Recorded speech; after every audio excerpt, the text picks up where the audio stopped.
मैंने आपसे कुछ पूछा है। किस काम से आया मेरे मोहल्ले में? क्या बात है, बताइए। इस रास्ते पे आपका पुश्तैनी हक है क्या? मैंने ऐसा कहीं लिखा हुआ देखा तो नहीं। यहाँ इनको भी तो कोई काम हो सकता है ना, कि अपने काम के लिए यहाँ है। पिछली बार तो मैंने आपको छोड़ दिया था सर, इस बार नहीं छोड़ूंगा। बताइए, मेरे मोहल्ले में, मेरी गली में क्या कर रहे हैं आप? मैं यहाँ पे एक काम से आया और आहाना का भी साथ आना बहुत जरूरी था। और आप इतना ओवर रिएक्ट क्यों कर रहे हैं? और जब भी आप मुझे देखते हैं तो आप अपनी पत्नी पर से भरोसा क्यों उठ जाता है आपका? क्या आप विश्वास नहीं करते आप उन पर, या फिर कोई और प्रॉब्लम है आपको? मैं अपनी पत्नी पर विश्वास करता हूं या नहीं, इसका जवाब अभी आपको देता हूं। ये मोहल्ले वालों को बुलाता हूं, तब आपको इसका जवाब मिल जाएगा। हाँ, जवाब चाहिए ना? पहले बताइए, इस गली में क्या कर रहे हैं, बोलिए। ये सब आप क्या बोल रहे हैं और क्या करना चाहते हैं आप? आप अपनी हद पार कर रहे हैं अब अर्जुन। पिछली बार मैंने सब कुछ बर्दाश्त कर लिया था, लेकिन इस बार मैं बर्दाश्त नहीं करूंगी। अगर इस बार आपने मेरे सर की बेइज्जती की तो मैं आज ही घर छोड़कर चली जाऊंगी। आप धमकी दे रही हैं मुझे? हाँ, चली जाइए घर छोड़कर। वैसे भी आप घर में रहती थोड़ी हैं। होटल बना दिया आपने घर को, जब मर्जी आए तब आ जाती हैं, जब मर्जी आए चली जाती हैं। और वैसे भी मेरी भाभीियों को बिगाड़ कर रख दिया आपने। मैं अच्छी तरह जानता हूं आप किस तरीके की लड़की हैं, जो हमेशा हर चीज बर्बाद कर देती है।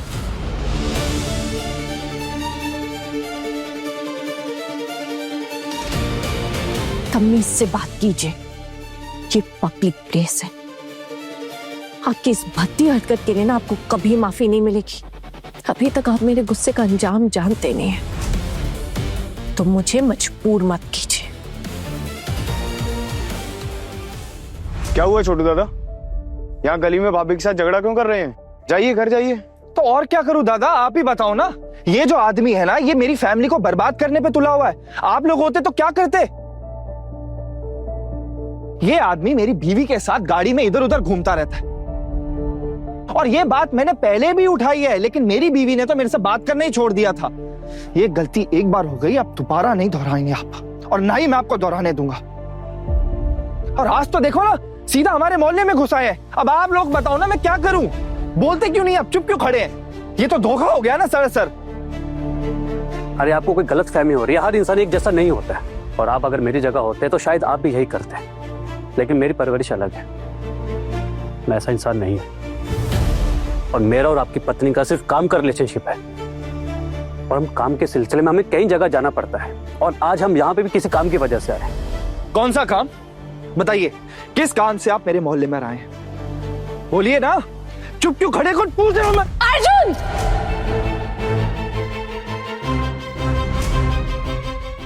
खबरदार, अगर सर को जरा सी भी खरोच आई ना, तो मुझसे बुरा कोई नहीं होगा। अपने बॉस को बचाने के लिए अपने पति को ही धक्का मार दिया। आना, आप जैसा बुरा इंसान मैंने जिंदगी में नहीं देखा।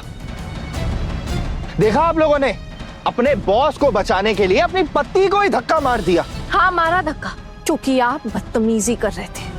आप सब यहाँ खड़े खड़े बस तमाशा देखते रहेंगे, कुछ बोलेंगे भी नहीं? कुछ बोलते क्यों नहीं आप लोग? खबरदार, अगर किसी ने भी एक भी कदम आगे बढ़ाया ना, तो याद रहे कि हम पुलिस स्टेशन के बाहर ही खड़े हैं। मैं अभी के अभी पुलिस को बाहर बुलाऊंगी, फिर सबके सब लॉकअप में सड़ोगे। याद रहे मेरी बात।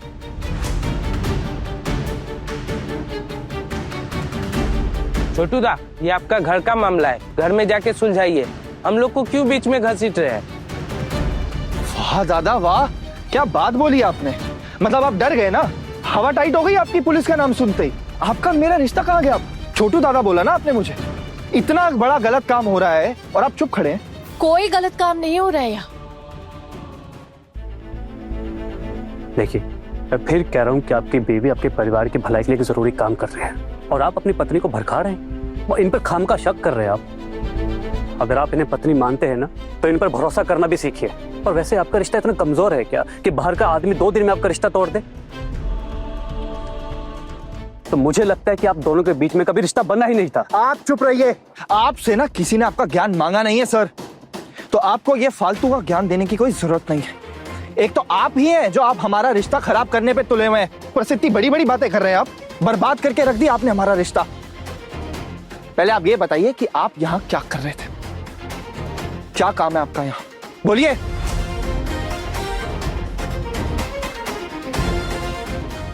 मैं आपको अब कुछ भी बताने के लिए मजबूर नहीं हूं। अगर आपकी पत्नी चाहे तो वो आपको बता सकती है, और मैं अब आपको कोई भी बात नहीं बताना चाहता, ना ही अब आपके मुंह लगना चाहता हूँ।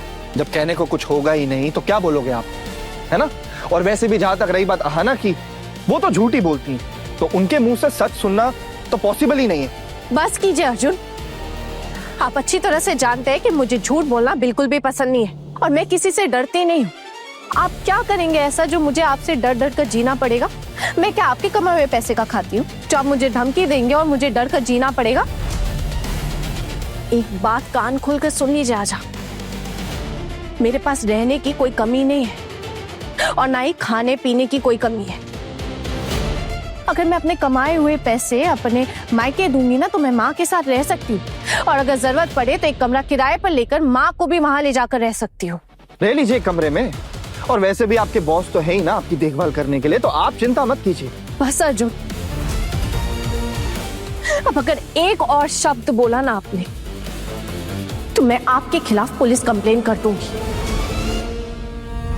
अब अगर एक और शब्द बोला ना आपने तो मैं आपके खिलाफ पुलिस कंप्लेन कर दूंगी और कहूंगी कि आप मुझे टॉर्चर कर रहे हैं। और सिर्फ इतना ही नहीं, बल्कि आपके ऑफिस भी जाऊंगी, फिर देखते हो आप क्या करते हैं। असल में ना आप बदलने वालों में से है ही नहीं। बचपन से आप पोल्टू दादा को जो करते हुए देखते आए, आज आप भी खुद वही कर रहे हैं। लेकिन एक बात याद है, पोल्टू दादा ने जो अपनी पत्नी के साथ किया ना, वो आप मेरे साथ कभी नहीं कर पाएंगे। बहुत घमंड आ गया ना अपनी नौकरी का, इसीलिए बोल रही है ना ये सब।